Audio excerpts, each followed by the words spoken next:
Nebraska Wind Sculpture, Stainless Steel by George Baker.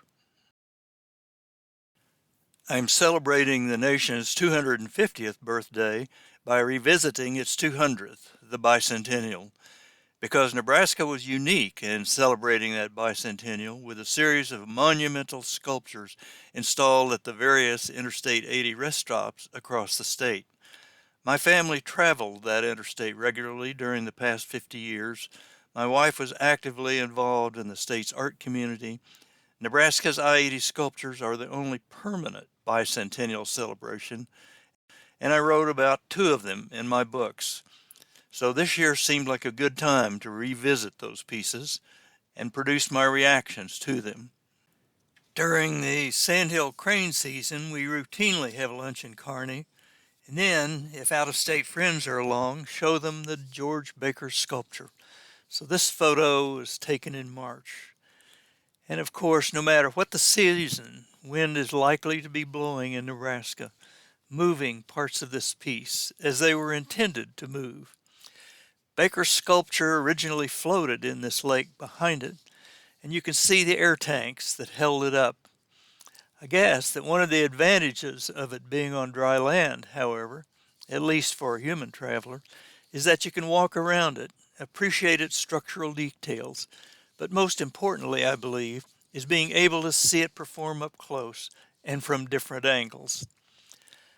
I expect that every individual has a favorite way of looking at a particular piece of art, and that individuality is especially evident with large sculptures that you can walk up to and around.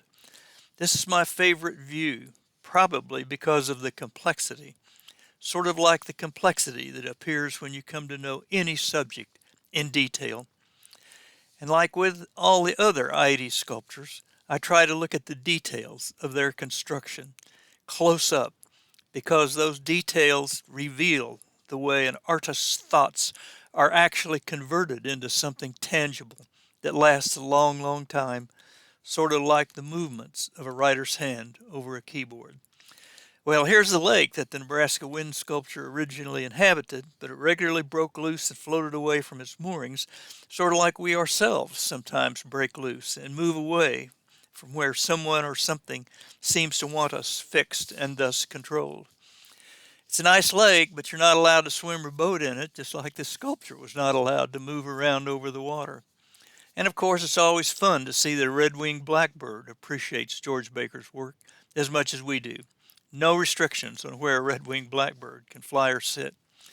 And of course, there's a fence around Nebraska wind sculpture, almost like a metaphorical prison cell.